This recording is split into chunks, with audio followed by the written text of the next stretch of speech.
Mesdames et messieurs, bonjour. Nous vous souhaitons la bienvenue au CUM.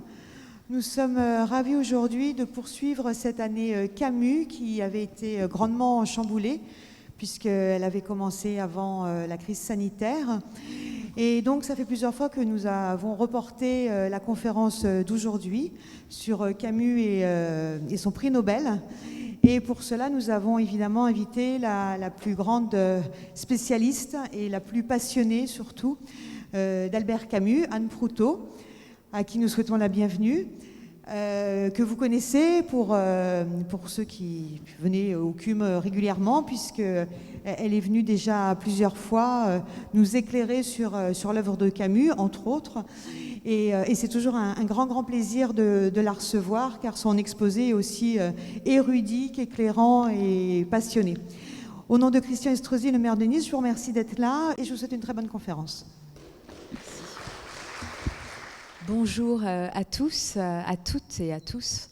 Je suis très heureuse de revenir au CUM et puis très heureuse de refaire aussi des conférences en présentiel, comme on dit maintenant, puisque bien sûr j'ai vécu comme vous cette longue période d'abstinence et ça me fait vraiment plaisir de retrouver les personnes. Je remercie beaucoup Karine Marais de m'avoir invitée et de sa confiance. Donc, c'était une conférence qui était prévue depuis l'année dernière, donc 2020, commémorer le 60e anniversaire de la mort de Camus. Et donc, j'avais choisi de parler du prix Nobel, du prix Nobel que Camus reçoit en 1957. Je vous rappelle, peut-être ici, il y a des fervents camusiens, qu'il est né en 1913, mort en 1960, donc c'est un prix Nobel qu'il a reçu très tôt dans sa carrière. Et je m'étais dit que c'était une manière de situer la conférence autour du prix Nobel. Ça allait être une manière de parler de beaucoup d'aspects de son œuvre. Donc en fait, c'est vrai que c'est un prix Nobel, vous allez l'entendre, qui est contrasté. On pourrait penser que Camus est le plus heureux des hommes et en même temps c'est un moment difficile pour lui. Je pense qu'il est à la fois le plus heureux des hommes et qu'à la fois c'est compliqué.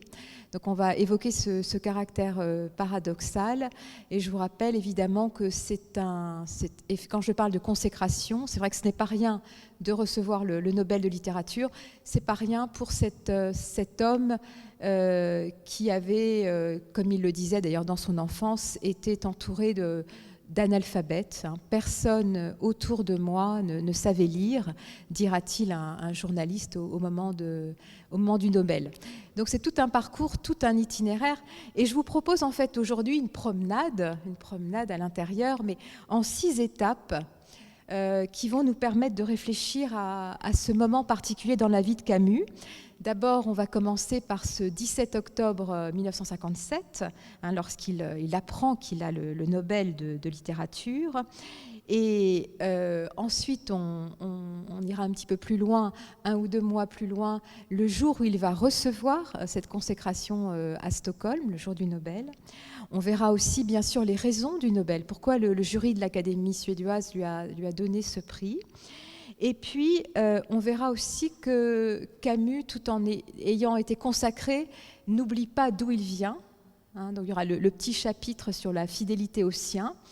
Et également, nous sommes en 57, en toile de fond, puis de manière pour Camus extrêmement vive, se joue aussi le drame de l'Algérie, de la guerre d'Algérie, qui est aussi convoqué quelque part au Nobel, on le verra. Et on terminera par « et après ».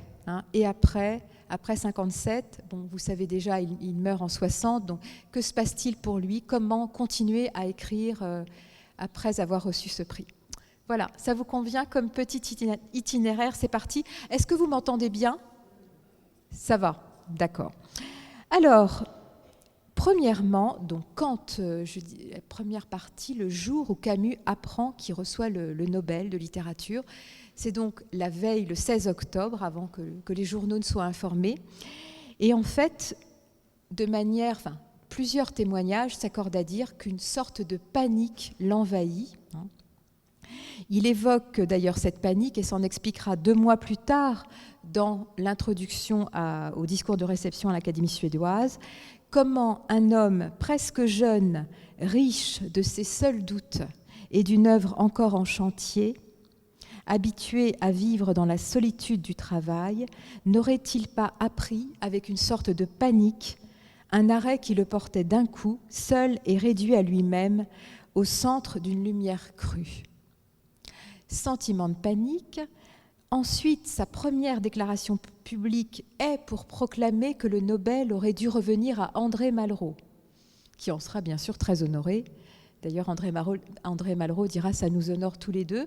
Et c'est aussi, il ne semble pas que ce soit une phrase de circonstance, puisqu'il l'a dit à plusieurs de ses amis, plusieurs de ses proches, donc abattement, surprise, c'est Malraux qui aurait dû le recevoir. Et en fait, en cette année 57, c'est une vraie surprise pour Camus, puisque d'autres noms circulent pour la distinction suprême, en particulier Boris Pasternak, le nom de Boris Pasternak, Samuel Beckett, ou encore Saint-Jean Perse, qui tous recevront le prix Nobel, mais ultérieurement. Et pour l'heure, c'est donc notre Albert Camus qui a 44 ans. C'est vrai que 44 ans, plus ça va, plus je trouve que c'est jeune, mais quand même, on s'accordera tous à dire que c'est un âge incroyable pour recevoir le Nobel. Quelqu'un l'avait eu un tout petit peu plus jeune que lui, c'est Kipling, Rudyard Kipling, qui l'avait eu aussi très jeune. Alors, pour comprendre un petit peu ce qui se passe en lui, et cette panique qui le prend, je propose de regarder ce qu'on appelle les carnets d'Albert Camus. Je ne sais pas si déjà vous êtes allé voir ce qu'étaient ces carnets, mais ça vaut la peine. Ce sont des journaux, sortes de journaux de création. Ce ne sont pas des journaux intimes. Si vous cherchez des détails croustillants, vous n'allez pas en trouver, parce que ce sont plutôt un journal de création que Camus va tenir entre 1935, il a donc 22 ans, jusqu'à la fin 59, jusqu'à sa mort. Carnet, alors c'est soit publié chez Gallimard, il y a 3 tomes, Carnet 1, Carnet 2, Carnet 3, vous les trouvez aussi dans la collection Folio. Et en fait, c'est une sorte de mosaïque de styles divers. Vous avez des notes de lecture, vous avez des fragments de ce qu'il est en train d'écrire, des citations qu'il recopie, quelques commentaires. Bon, rien sur, les personnes de sa famille, rien d'intime, rien sur ce qu'il vit lui-même personnellement, même si on s'en rend compte, et vous allez aussi vous en rendre compte, plus le temps passe, plus, et notamment dans cette année 59, plus il dévoile un peu son intériorité. Bon, il faut dire aussi que ces journaux, très tôt, Camus a su qu'ils seraient publiés. Donc il en avait comme une forme de maîtrise, il les a fait dactylographier par sa secrétaire. Voilà aussi peut-être pourquoi il n'y a pas une dimension intime si importante que cela. Donc en fait, cependant, plus ça va, plus les carnets c'est un témoignage capital pour tous les chercheurs ou pour tous ceux qui aiment Camus, puisqu'on voit progressivement finalement le déploiement d'un artiste, le déploiement d'un homme qui devient un artiste et qui prend conscience qu'il est un artiste, aussi avec tous les doutes tous les doutes aussi qu'il traverse, et vous allez l'entendre. Alors, le 17 octobre, si on ouvre les carnets, voilà ce qu'on lit. Nobel, étrange sentiment d'accablement et de mélancolie. À 20 ans, pauvre et nu, j'ai connu la vraie gloire. Bon, comme on l'entend, vous voyez, on entend tout à l'heure, j'évoquais la panique, maintenant l'accablement, la mélancolie, sentiment qui le submerge. À 20 ans, pauvre et nu, j'ai connu la vraie gloire. C'est déjà une première manière de rencontrer Camus, puisque cette vraie gloire, à quoi fait-il allusion peut-être ?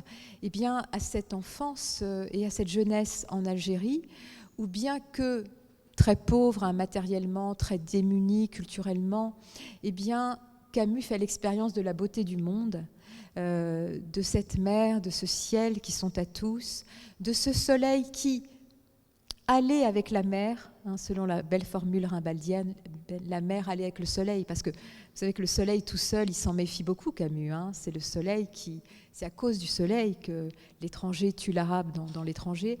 Le soleil allié à la mer forme un décor, il aime bien utiliser ce terme, qui pour Camus vraiment est un spectacle dont il ne se lasse pas. Et quand je vois ce terme, la vraie gloire, je pense en particulier aussi, au cas où vous ne le connaîtriez pas, à un de ses premiers textes, Nos, qui est écrit en 1939, le premier qui parle de Tipaza, cette ville à côté d'Alger, des ruines romaines qui plongent dans la Méditerranée.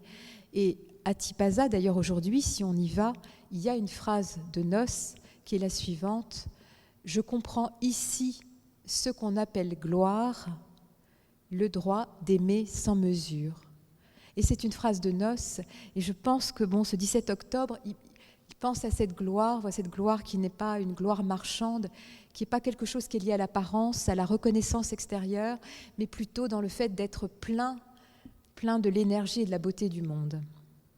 Donc ça, c'est une première chose. Et aussi, voilà, on peut penser, c'est dans ces carnets, que c'est une parole, en tout cas personnelle, qui n'est pas écrite pour la postérité, mais qui vient rejoindre d'autres signes, dont ceux dont je vous parlais précédemment. Et je pense que ça rappelle aussi d'autres textes où Camus aime à parler de ce que nous, aujourd'hui, au XXIe siècle, on évoquerait, vous savez, la sobriété heureuse, quoi. Vivre avec peu, mais vivre bien.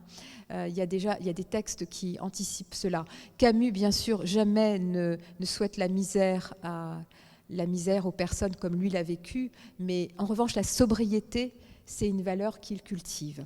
Donc, 17 octobre, Nobel, étrange sentiment d'accablement et de mélancolie, à 20 ans, pauvre et nu, j'ai connu la vraie gloire. Le 29 décembre, donc ça c'est après qu'il soit allé à Stockholm, 15 heures, nouvelle crise de panique, il y a 4 ans exactement, X entrait dans son déséquilibre, peut-être fait-il allusion à sa femme. Pendant quelques minutes, sensation de folie totale, entre épuisement et tremblement, calmant. J'écris ceci 1 heure après. Le 29-30 décembre, toujours dans les carnets, interminable angoisse, anxiété redoublée.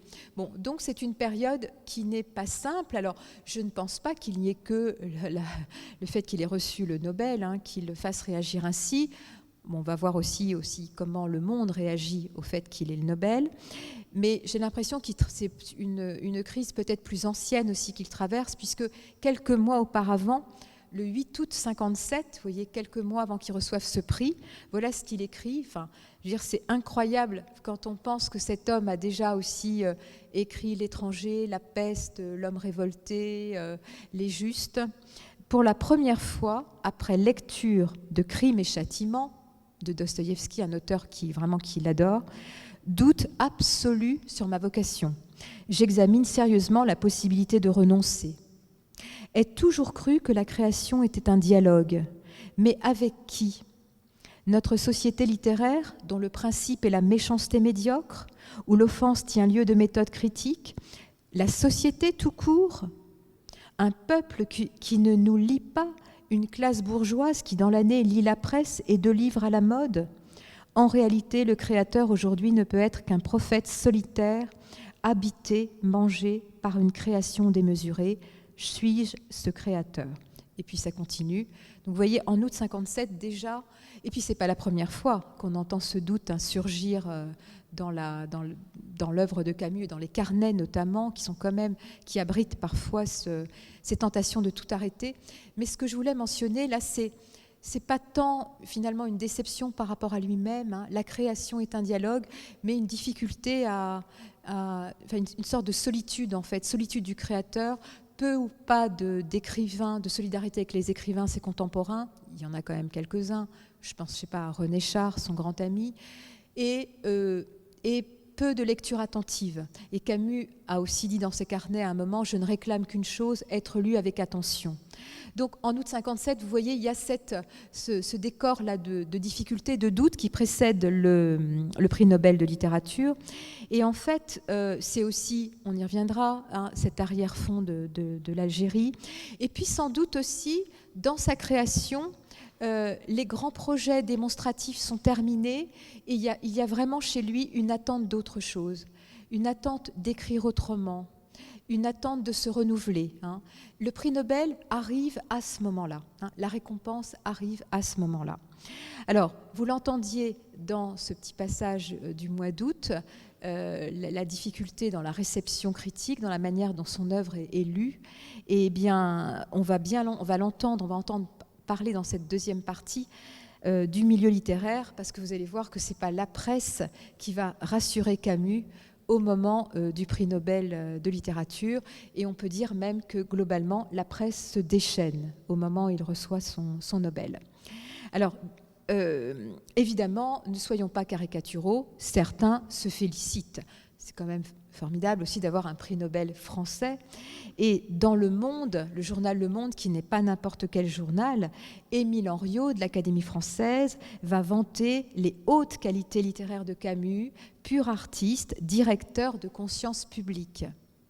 Roger Martin Dugard, qui lui, l'auteur des Thibauts, ce roman fleuve, plutôt première partie du XXe siècle, qui lui a déjà eu le Nobel de littérature et qui est un ami de Camus, va parler de la sensibilité retenue, mais constamment en émoi de Camus, de sa vie intérieure, de sa délicatesse raffinée, de sa gravité exemplaire. Bon, lui aussi va être très élogieux. Dans le Figaro littéraire, Mauriac, François Mauriac, qui avait été un adversaire de Camus, quand Camus écrivait dans Combat et Mauriac son bloc-notes, va dire, alors il va écrire publiquement quelque chose de globalement positif. Le prix Nobel, mais écoutez quand même l'ironie présente, le prix Nobel est le plus souvent la récompense d'une œuvre et d'une vie. C'est cette jeune voix à laquelle toute une génération fait écho qui a conquis, j'imagine, le jury du prix Nobel. Alors, on pourrait parler de modélisateur. Bon, lui-même est étonné et surpris. Bon, il imagine que c'est sans doute cette jeune voix qui a conquis le Nobel. Mais on sait par ailleurs qu'il a dit à son fils, Claude Mauriac, Camus vient de recevoir le prix Nobel, il a toute sa vie pour le mériter. Sous-entendu que non pas ça aurait été un prix prématuré, mais même un prix donné à l'avance. Vous voyez, quand Camus se plaint de la réception de la presse, bon, il n'a pas complètement tort. Mais on n'est qu'au début de ce qui va s'abattre sur lui. Alors, Kléber Adens va faire une sorte de parallèle entre Camus et Sully Prudhomme, le poète Sully Prudhomme, qui est le premier à avoir reçu le Nobel de littérature, où il n'a pas l'air d'avoir aussi beaucoup d'admiration pour le poète. Et voilà ce qu'il va dire. On a dit de Camus qu'il était un écrivain classique. Depuis le XIXe siècle, l'épithète de classique s'adresse exclusivement aux momies. Et il est bien vrai que Camus se trouve déjà embaumé dans les dictionnaires. Bernard Franck va évoquer dans La Nef un style précautionneux. Alors vous allez voir, on peut presque parler de vacherie quand même, là. C'est le style d'un homme du peuple qui, les gants à la main, le chapeau encore sur la tête, entre pour la première fois dans un salon. Les autres invités se détournent, ils savent à qui ils ont affaire. Donc là, vous entendez le mépris aussi pour le milieu d'origine de Camus. Jacques Laurent, dans Art, estime, alors lui c'est radical, le Nobel couronne une œuvre finie. Bon, tout ça, il faut quand même le lire et l'entendre, surtout quand déjà à l'intérieur de soi, on n'est pas forcément très sûr. Et Rebattet, dans Dimanche matin, va écrire « Cette récompense qui échoit le plus souvent à des septuagénaires n'est nullement prématurée.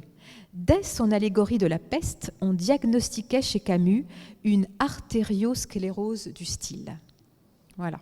Donc là, c'est un petit florilège. Je vous raconte pas tout. Bon, vous avez entendu qu'évidemment, il y avait aussi des gens qui soutenaient Camus, mais enfin, les critiques sont sévères. Et celle-là, notamment, de la part de Rebattet, va beaucoup toucher Camus. C'est aussi les carnets qui nous en informent. Le 19 octobre, Camus, voilà ce qu'il écrit.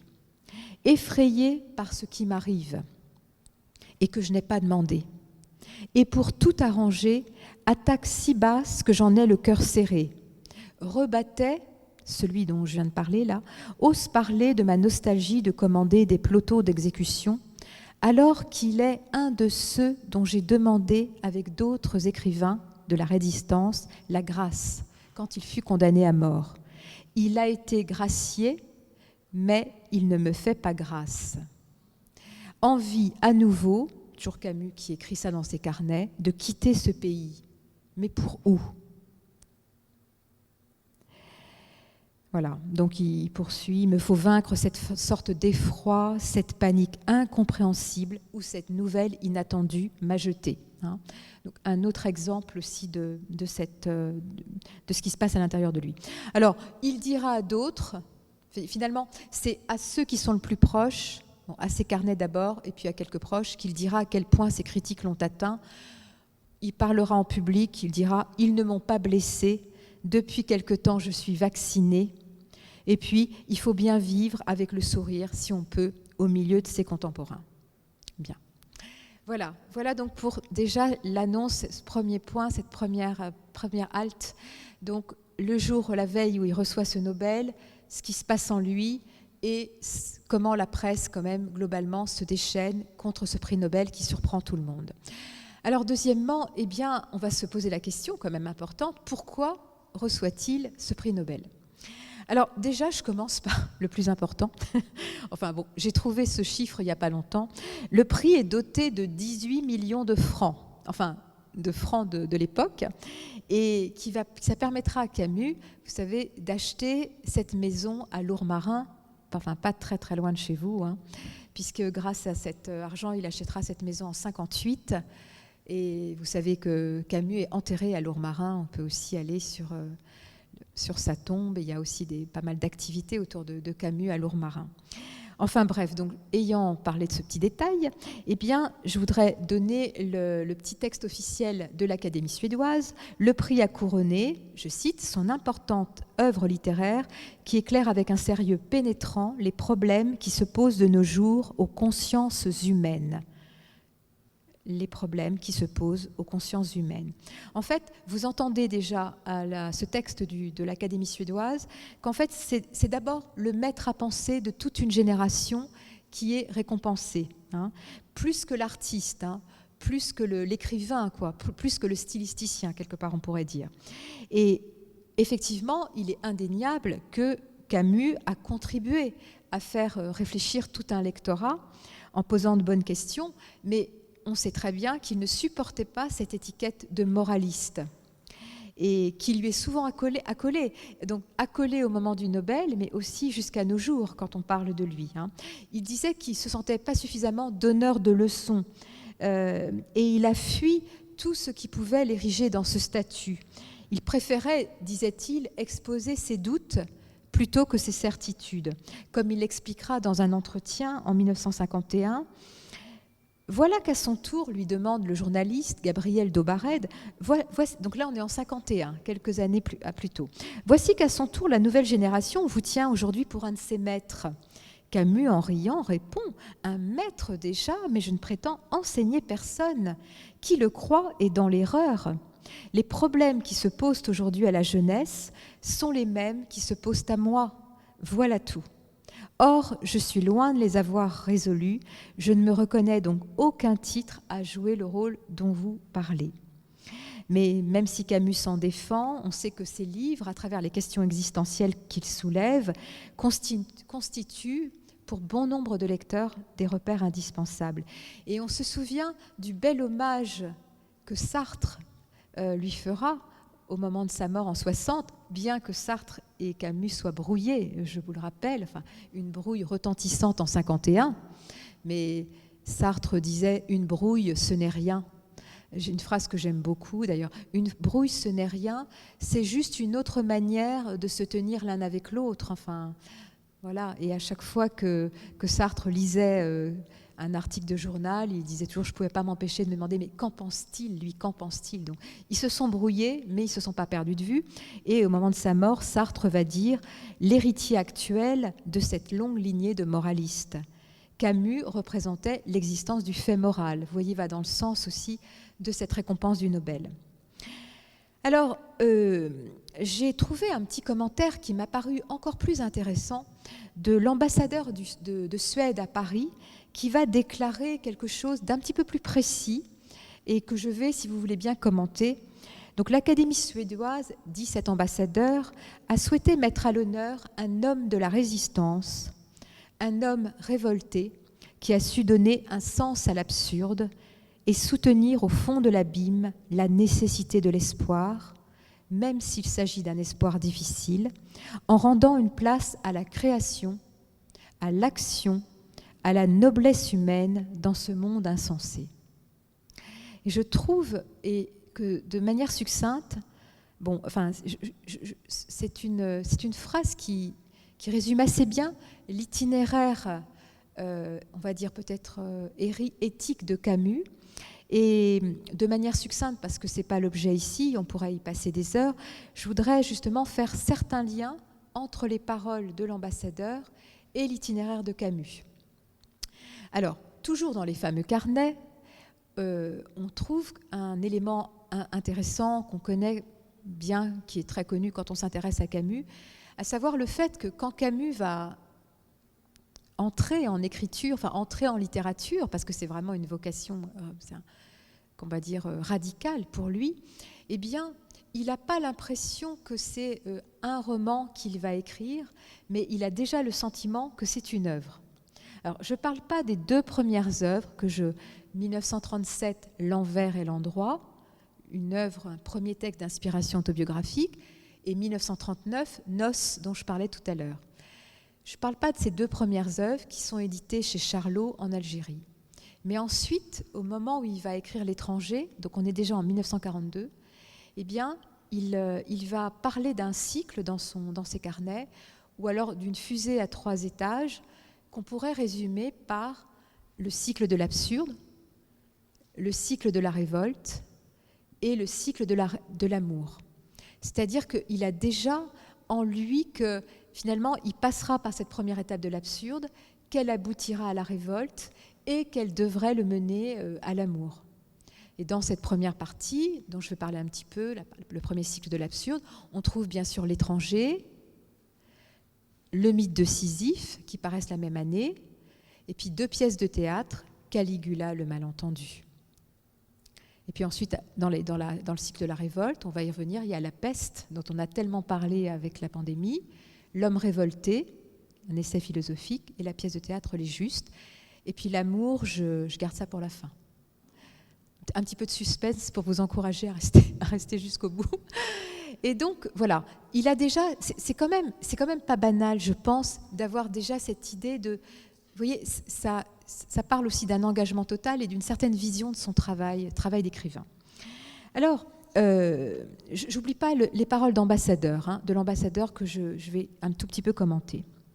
Cet homme, parce que vraiment c'est bien dit, un homme qui a su donner un sens à l'absurde, un homme révolté qui a su donner un sens à l'absurde.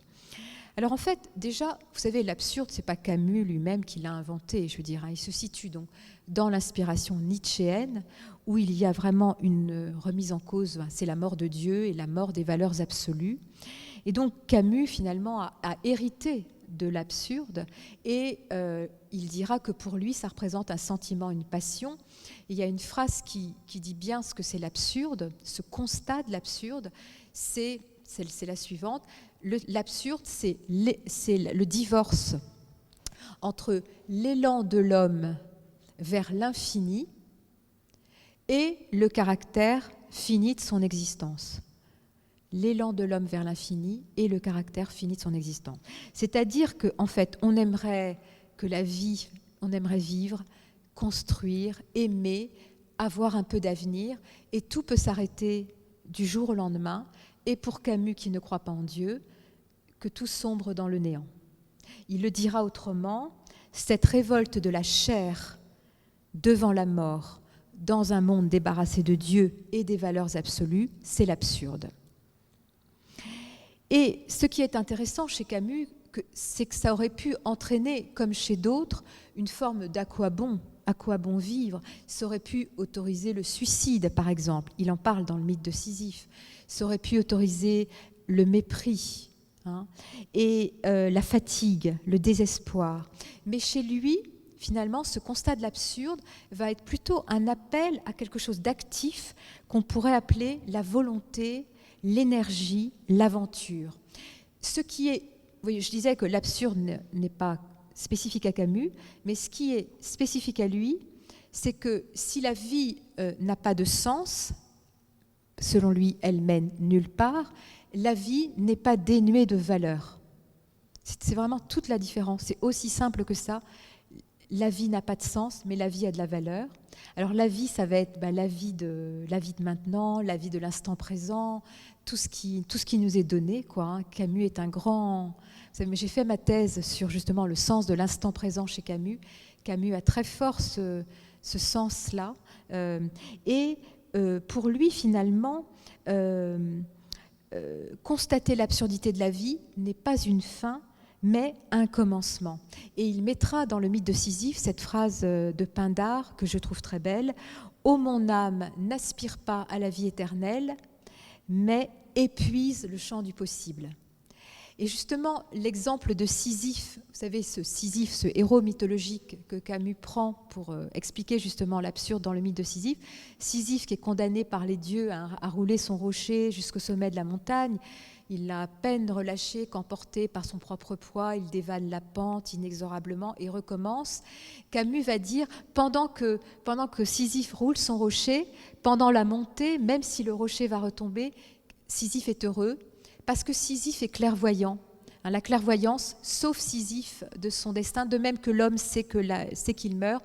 La grandeur de Sisyphe, c'est qu'il sait que le rocher retombera. Et c'est ce qui fait que ce qui pouvait être, Camus le dira dans le mythe de Sisyphe, invitation à la mort, devient règle de vie. C'est-à-dire que pendant le court instant où je suis là, même si je suis menacée à tout moment de la mort et du néant, eh bien, je vais retrousser mes manches et me battre pour que la vie de chacun, ça aussi c'est vraiment ce sentiment de révolte, c'est le cycle de la révolte, pour que la vie de chacun soit plus dans la lumière. Donc la solidarité, la révolte va faire passer Camus de cette étape de l'absurde, vous voyez, qui n'est pas une fin en soi. Souvent, parfois on me dit, mais je comprends pas que tu t'intéresses à Camus, c'est vraiment, surtout quand on a lu que l'étranger, ça mène à rien, c'est triste, c'est absurde. Non, l'absurde est un commencement. Et l'absurde est quand même une invitation à vivre. On comprend bien là aussi, c'est pour ça que je trouve qu'elle est la parole de l'ambassadeur. Donc en fait, on pourrait dire que c'est une sorte de nihilisme actif, va déboucher sur la révolte. Et comprendre la révolte, c'est simplement, par exemple, penser au docteur Rieux de la peste. Ce brave docteur Rieux qui, ce médecin, vous savez que la peste, on est à Oran, l'épidémie survient. Ça paraissait étrange, vous voyez que ce qui nous arrive, nous est arrivé et continue de nous arriver. La ville se ferme et le médecin, le docteur Rieux, fait tout ce qui est en son pouvoir, dira-t-il, pour diminuer arithmétiquement la douleur, se battre pour que ses concitoyens guérissent. Il dira d'ailleurs dans La peste que se révolter, c'est refuser les choses telles qu'elles sont, prendre sur soi le malheur du monde. Refuser les choses telles qu'elles sont, prendre sur soi le malheur du monde. Ça dit bien cette deuxième étape qui donne aussi à l'homme toute sa dignité. Et en fait, le docteur Rieux, vous savez, à la fin de la peste, quand la ville est en liesse, les portes d'Oran s'ouvrent et tous les Oranais sont très très heureux. Et lui, le docteur Rieux, se tient un petit peu au-dessus. Enfin, ça dit aussi sa position de sage. Et en fait, il ne se réjouit pas avec tout le monde parce qu'il sait que le bacille de la peste est là, tapis, et que la peste peut recommencer. Donc en fait, notre docteur Rieux, c'est bien un héros du cycle de la révolte, mais c'est quand même encore un héros sisyphéen, au sens il sait que le rocher peut retomber et que tout peut recommencer. Donc en fait, quand ces paroles de l'ambassadeur, vous voyez, en quelques mots, j'essaye de resituer finalement cet itinéraire, et je parlerai tout à l'heure de cette troisième étage de la fusée. En fait, c'est vraiment ça, un homme révolté qui a su donner un sens à l'absurde, soutenir au fond de l'abîme, c'est vraiment, il y a quand même un caractère tragique aussi dans cet espoir. D'ailleurs, Camus dit, j'espère en l'homme, je suis optimiste quant à l'homme, pessimiste quant à l'humanité, mais c'est un espoir difficile. Et en fait, l'ambassadeur aussi a bien vu que ce qui sauve de l'absurde, c'est la création. Pour Camus, c'est à la fois l'engagement en faveur de ses contemporains, mais c'est aussi créer. Créer pour ne pas mourir, créer pour vivre. Et dans une interview aussi de 1948, toujours quelque chose qui m'a toujours aussi fascinée, avec Émile Simon, qui dit à Camus, mais pour un écrivain, le simple fait d'écrire ou de créer, suffit-il à exorciser l'absurde, à maintenir en suspens le rocher de Sisyphe, prêt à l'écraser? Croyez-vous à une vertu transcendante de l'acte d'écrire? Et Camus va répondre, la révolte humaine a deux expressions qui sont la création et l'action révolutionnaire. En lui et hors de lui, l'homme ne peut rencontrer au départ que désordre et absence d'unité. C'est à lui qu'il revient de mettre de l'ordre. Et la création pour Camus, ça va être aussi essayer de donner un sens à ce qui n'en a pas et essayer, tout à l'heure on en reparlera, de reconstituer cette unité. Et je pense la création littéraire qui permet de maintenir en suspens ce rocher. C'est une belle image. Donc vous l'entendez, cette récompense, et notamment dans les paroles de l'ambassadeur, semble vraiment, on va dire, ajustée à la démarche camusienne, même si, une fois de plus, c'est surtout finalement, vous voyez, là encore, la pensée de Camus, entre guillemets, la philosophie, parce qu'il se défendait vraiment d'être philosophe. Il disait, si tu veux être philosophe, écris des romans. Mais en tout cas, on sent bien que c'est quand même... Camus propose une forme de posture par rapport au monde, peut-être qui peut rejoindre certains. Alors, on en arrive à ma troisième partie. Nous arrivons, si vous voulez bien, le jour du Nobel. C'est le 10 décembre, il part à Stockholm. Il part à Stockholm avec Francine. Francine, et d'ailleurs il dira, elle a souvent été à la peine, c'est bien qu'elle soit un petit peu à l'honneur. Bon, je ne rentre pas dans les détails, mais en tout cas, il est accompagné par Francine. Et juste avant, il a échangé des lettres que j'ai retrouvées il n'y a pas longtemps, qui m'ont beaucoup amusée. Il a demandé conseil à Roger Martin Dugard, qui avait déjà reçu le Nobel de littérature, pour savoir un peu comment faire. C'est vrai que ce n'est pas tous les jours qu'on reçoit le Nobel. Qu'est-ce qu'il faut dire au moment du discours? Alors, bon, je regarde parce que je parle, mais tout va bien encore. J'avais mis ma petite horloge, mais... je vais oublier de mettre mon horloge, comme souvent. Donc, je suis à 1 minute 8. Pour moi, il me reste 1 heure. Mais il est juste quelle heure, Karine? Il est la demi? Moins 20. D'accord. OK. Alors, tu me feras signe, 5 minutes avant, comme ça. Alors, nous sommes le jour du Nobel. Et donc, je vais passer la lettre de Camus qui demande conseil à Martin Dugard. Mais je vais donner quelques petits extraits de la réponse de Martin Dugard. Alors, d'abord, il va vraiment l'encourager. L'usage est de faire court, mais, j'essaye de passer, sachez que votre discours sera traduit, publié le lendemain dans tous les journaux et cité ensuite copieusement dans les hebdomadaires littéraires de nombreux pays. Ce n'est pas la peine de faire long, mais faites quelque chose de très personnel. Que ces discours aient un accent grave, confidentiel, sous une forme très accessible à tous. Quel est cet homme qui s'appelle Camus, etc. Donc, il lui demande de prendre au sérieux. Et puis après, ce qui m'a beaucoup amusé, il y a aussi un PS, les conseils vestimentaires. Vestimentairement, vous voyez que je fais des efforts, dit Martin Dugard, pour penser à tout. On s'en tire avec 4 tenues, mais pas moins. Alors, la première, moi, j'avais jamais entendu parler de ça. Un court toujours. COURT-toujours, pour le voyage et le quotidien. Un va-t-en-ville, c'est un complet foncé classique pour les petites réceptions.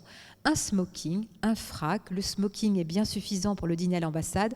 Et puis après, il lui conseille d'avoir un manteau suffisamment épais, puisque lui, son Nobel, c'était moins 35 degrés. Donc voilà, quand Camus part, il part avec tous ses conseils et ses encouragements. Mais enfin, c'est aussi, je pense, cette amitié lui fait du bien. Le jour du Nobel, le 10 décembre, il égare son discours, mais il le retrouve, qu'il avait tenu secret. Et je vous propose justement maintenant d'écouter 2 minutes du discours. C'est sur YouTube, donc si vous voulez après la conférence, allez voir, allez l'écouter dans l'intégralité, c'est tout à fait possible.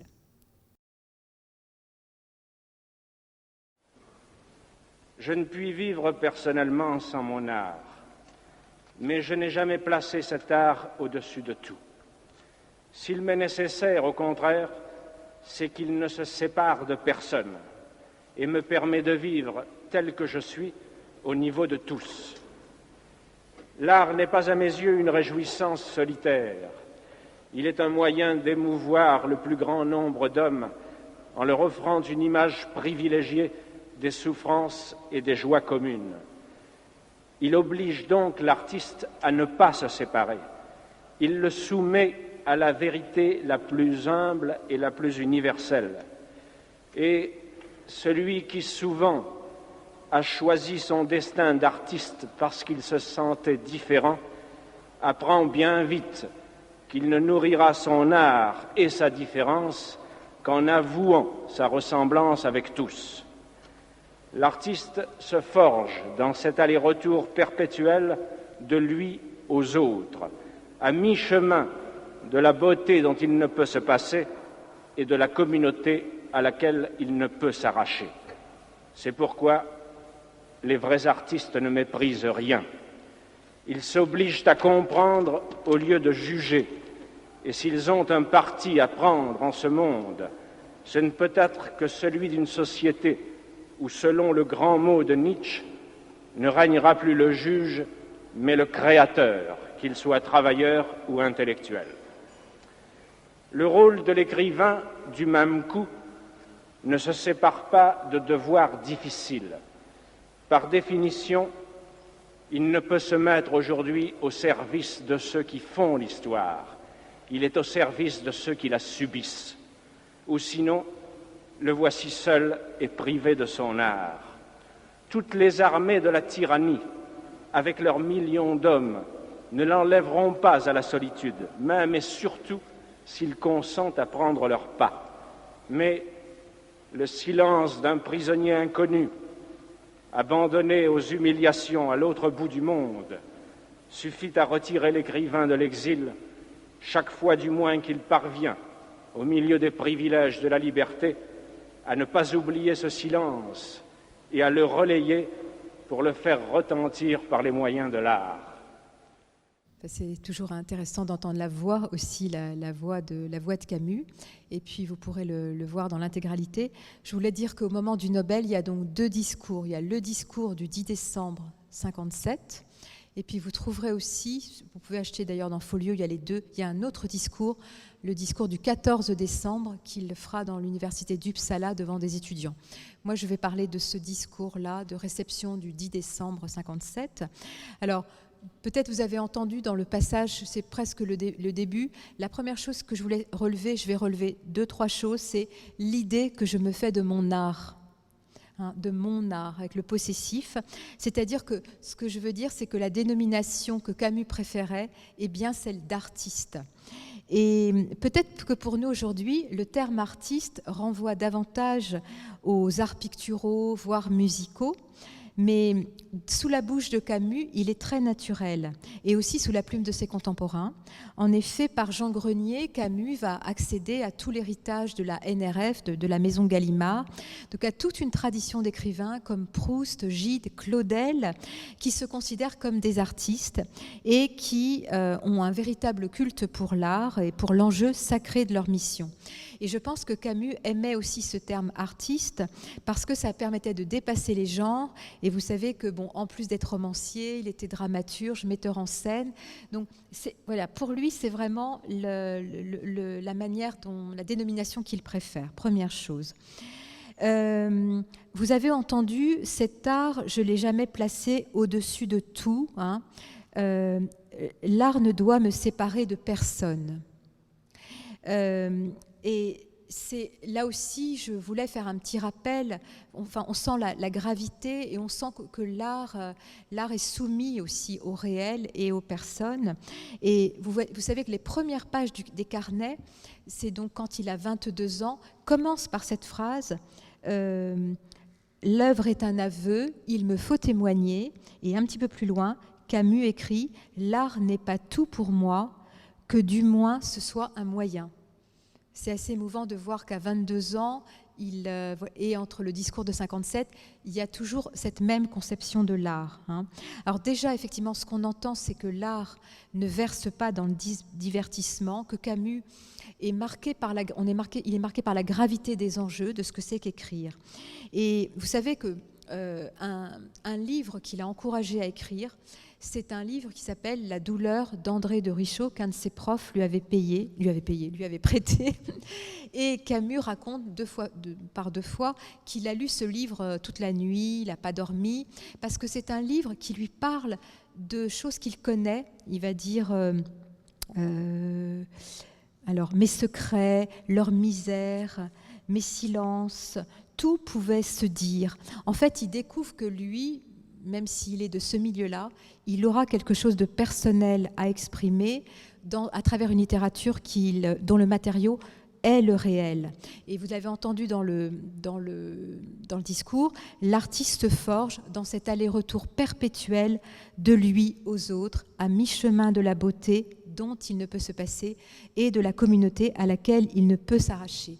Cette posture médiane, c'est vraiment pas l'artiste réfugié dans sa tour d'ivoire, et ça rappelle une autre très belle phrase de l'été, qui est la suivante: oui, il y a la beauté, oui, il y a les humiliés, et quelles que soient les difficultés de l'entreprise, je voudrais être infidèle ni à l'une ni aux autres. Ça, c'est dans l'été.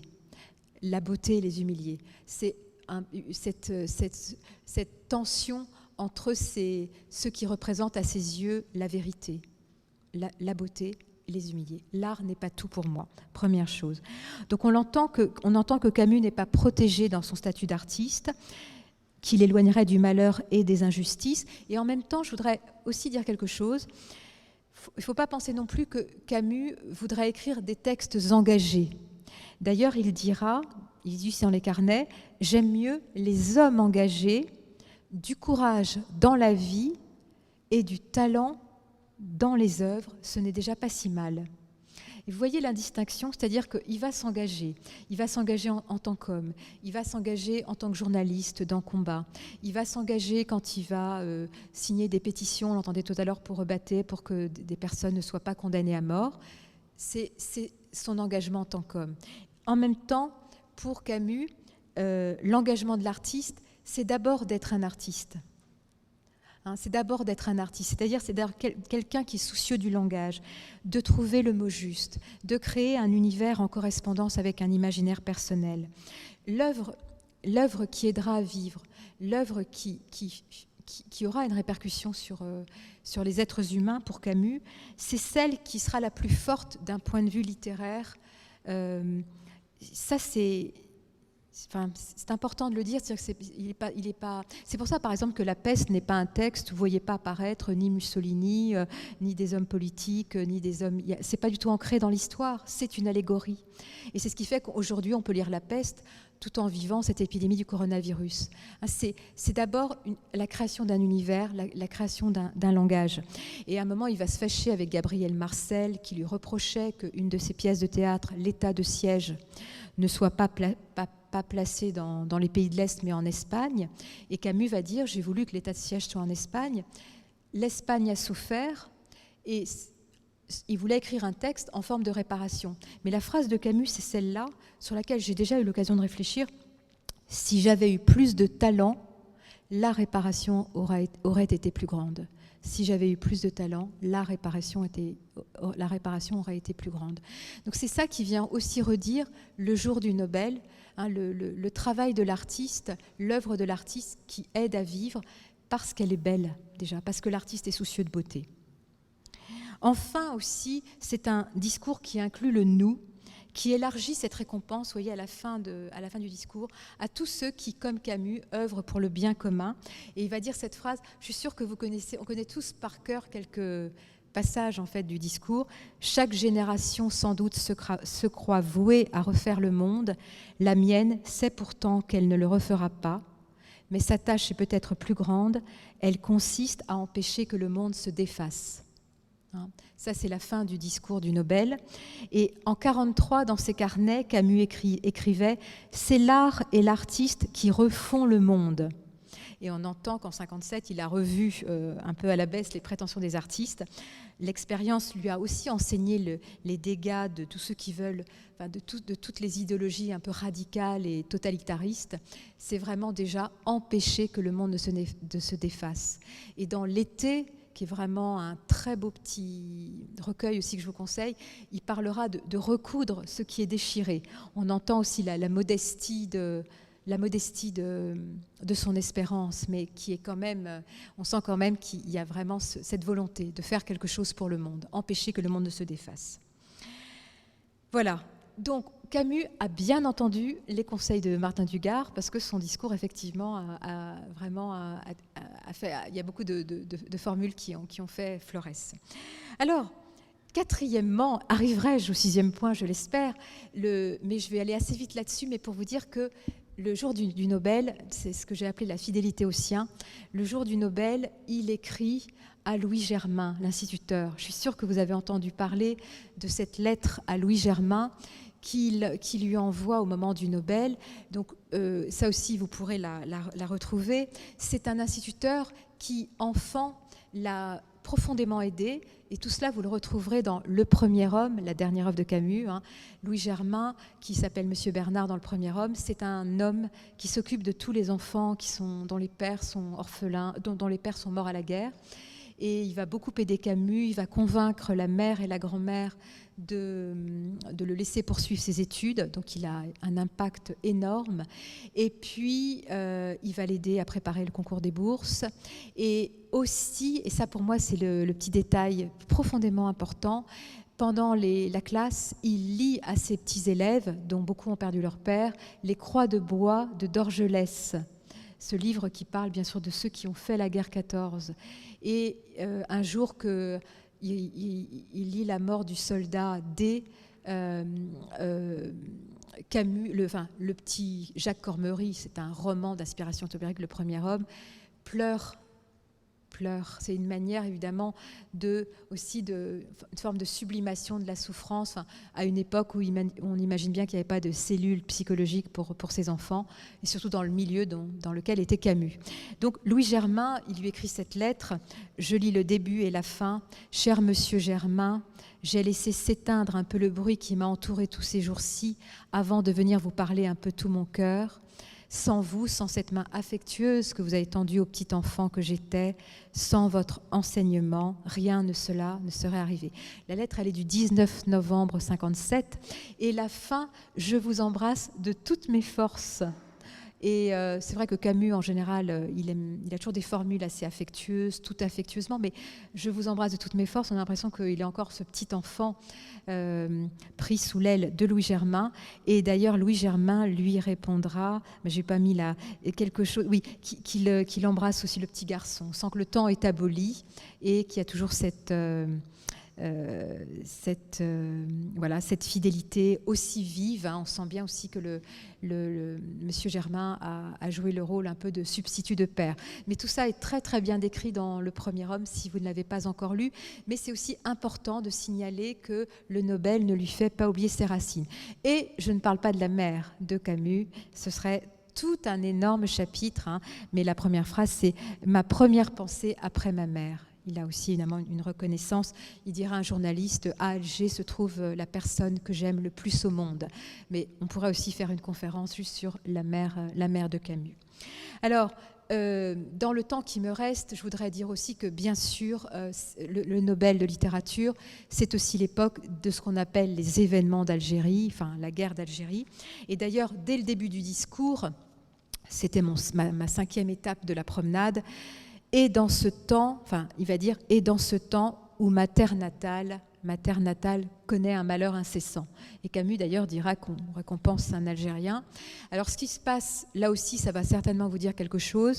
Le 12 décembre, il va rencontrer des étudiants à l'université de Stockholm et il y a un jeune Algérien qui commence à l'entreprendre et en disant « Oui, vous signez beaucoup de pétitions, mais vous ne faites rien pour l'Algérie. Que faites-vous pour l'Algérie, Camus ?» Alors, en fait, et ça aussi, vous pouvez le retrouver dans la Pléiade, c'est un long échange. Et le jeune Algérien est particulièrement énervé et à un moment, Camus lui répond « Je me suis tue depuis 1 an et 8 mois, ce qui ne signifie pas que j'ai cessé d'agir. Suis toujours partisan d'une Algérie juste où les deux populations doivent vivre en paix et dans l'égalité. J'ai dit et répété qu'il fallait faire justice au peuple algérien et lui accorder un régime pleinement démocratique jusqu'à ce que la haine de part et d'autre soit devenue telle qu'il n'appartenait plus à un intellectuel d'intervenir, ces déclarations risquant d'aggraver la terreur. Je puis vous assurer cependant que vous avez des camarades en vie aujourd'hui grâce à des actions que vous ne connaissez pas. C'est avec une certaine répugnance que je donne ainsi mes raisons en public. J'ai toujours condamné la terreur. Je dois condamner aussi un terrorisme qui s'exerce aveuglément dans les rues d'Alger, par exemple, et qui un jour peut frapper ma mère ou ma famille.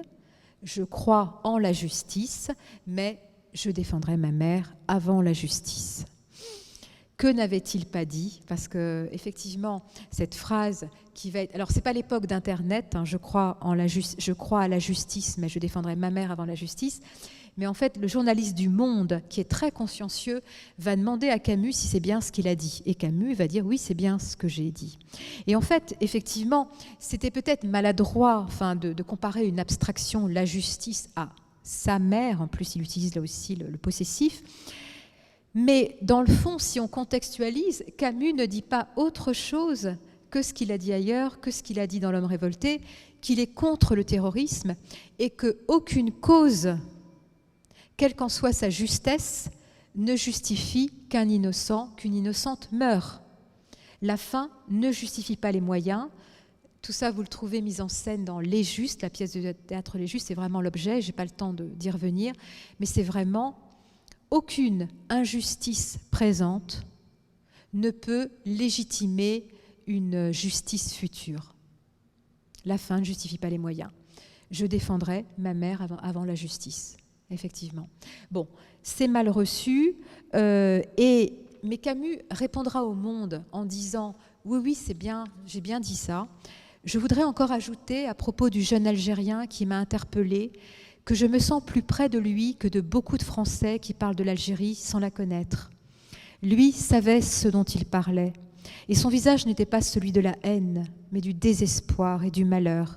Je partage ce malheur. Son visage est celui de mon pays, etc. etc. Hein. Et en fait, bon, effectivement, pour mémoire, là aussi, hein, c'est toute une question. Camus donc, était favorable à la création d'un gouvernement fédéral qui aurait permis de maintenir la présence des Européens en Algérie, lui-même étant fils de petits blancs, enfin, et d'autres bien sûr, tout en accordant des droits accrus d'autonomie à tous les arabo-berbères, le droit de vote aux Algériens, etc. Mais à l'époque, alors là, cette position qui était une position, on va dire, médiane, il va se mettre à dos tout le monde, et les partisans d'une Algérie française, et les partisans d'une Algérie indépendante. Hein. Et c'est ce qui fait que... Alors, ce qu'il a dit au jeune Algérien est vrai. Vous savez, Germaine Tillion, cette formidable sociologue qui a beaucoup travaillé en Algérie, a aussi attesté du fait que Camus l'avait beaucoup aidé à demander la grâce de militants du FLN. Donc il y a des choses qui ont été faites en privé, mais aucun soutien en public. Et là aussi, vous voyez, c'est quand même 57, novembre 57. La phrase de Camus continue jusqu'à aujourd'hui d'entretenir un malentendu de Camus avec l'Algérie, du silence de Camus par rapport à l'Algérie. Bon, là aussi, c'est un sujet en soi, mais il était lié, vous voyez, à cette question du Nobel. Alors, je vais terminer par « et après ». Et après, heureusement qu'il n'y a que 3 ans après Enfin, heureusement, je ne sais pas pourquoi je dis ça, parce que c'est quand même une mort extrêmement prématurée, à 46 ans. Que va faire Camus après ce Nobel de littérature? C'est vrai que ce n'est pas évident, une fois qu'on a reçu aussi ce prix, de pouvoir continuer à créer, sachant aussi les doutes dont je vous faisais part au début de la conférence. Et en même temps, il y a un texte qui, là aussi, enfin, que je vous recommande, qui est absolument magnifique. Tout à l'heure, je vous disais qu'en 1937, il a écrit donc L'Envers et l'Endroit, son premier récit. Et en fait, très longtemps, il va empêcher que L'Envers et l'Endroit soit republié parce qu'il trouve que ce texte est mal écrit. Il a un peu honte stylistiquement de L'Envers et l'Endroit. En 1958, 2 ans avant sa mort, il accepte que l'œuvre soit rééditée et donc il va écrire une préface qu'on appelle la préface de L'Envers et l'Endroit, où en fait, il va faire le bilan de 20 ans de vie, d'une vie intellectuelle. Évidemment, vu l'imminence de sa mort, c'est comme une préface testamentaire pour nous. Et dans ce texte, il redit au départ que cette œuvre est maladroite, et en même temps, un critique lui a dit, vous savez, il y a beaucoup d'amour dans L'Envers et l'Endroit, peut-être plus dans L'Envers et l'Endroit que dans toute votre œuvre. Et il est d'accord avec ça, il accepte ça. Et dans cette préface, il va dire à la fin de la préface, il la conjugue au futur. Je vous rappelle, on est en 58, même s'il a commencé d'écrire cette préface depuis quelques années déjà. Il va dire, en fait, si je ne parviens pas à réécrire L'Envers et l'Endroit, je vous rappelle que L'Envers et l'Endroit était une œuvre d'inspiration autobiographique, je ne serais parvenu à rien. Et en fait, son rêve, il parle de rêve à l'époque, c'est en fait de garder cette fidélité à ce qui représente à ses yeux la vérité, justement, la vérité, cet amour, mais avec aujourd'hui la maturité. Il va dire maintenant que je sais que ma main ne tremblera pas. Il sent qu'il a mûri comme homme, il a mûri comme artiste, et j'aimerais que pour cette œuvre, l'équilibre s'établisse entre ce que je suis et ce que je dis. Ce jour-là, j'ose à peine écrire, j'écrirai l'œuvre dont je rêve. Et j'ai envie de dire, heureusement, on sait que cette œuvre à laquelle il travaillait dès 57 et encore plus en 58-59 à fond, quand il est à Lourmarin, c'est le premier homme. Heureusement pour nous, le premier homme qui se trouvait, donc vous savez, dans son accident de voiture, il y avait les 144 premières pages du brouillon, est resté pendant 34 ans dans les coffrets de la famille Camus. Et heureusement, Catherine, sa fille, a publié en 94 ce premier homme. Alors c'est un texte inachevé. Ce roman aurait été 3 fois plus long. C'est un texte dont on voit encore, il y a encore des termes à changer, etc. Il faut quand même le prendre comme un texte inachevé, mais il n'empêche que c'est un texte magnifique. C'est un texte qui introduit merveilleusement bien à Camus si on ne le connaît pas, mais même si on le connaît déjà. Et c'est un texte donc d'inspiration autobiographique où il revient sur la vie des siens, de ses petits, de ses pauvres, etc. Donc en fait, c'est une chance que ce soit publié parce que on se dit, voilà, il a quand même eu le temps d'être... Alors voilà, cette troisième étape, ce troisième cycle, le premier homme, il dira sur le premier homme, en somme, je vais parler de ce que j'aimais. Donc on est peut-être dans ce troisième cycle qu'il imaginait, la révolte devant nécessairement conduire à l'amour, et que le troisième cycle que le premier homme aurait inauguré ou a inauguré. Donc en fait, vous voyez que malgré ce sentiment d'impuissance, malgré ce doute, eh bien, il continue à rêver de l'œuvre à venir. C'est pas du tout quelqu'un de satisfait. C'est pas quelqu'un qui s'assoit sur le fait qu'il a été récompensé, qu'il a déjà publié de belles choses, mais il attend encore de produire. Et vous savez que, je terminerai par le fait que, vous savez que même ses amis ont dit, au moment où Camus a reçu le Nobel, oh, c'est peut-être un peu trop tôt quand même pour Camus. Même ses amis ont confessé ça. Mais quand on connaît finalement ce qu'il est advenu de lui-même, eh bien, on peut dire que sans doute l'Académie suédoise a bien fait d'honorer cet écrivain avant qu'il ne soit trop tard. Je vous remercie de votre attention.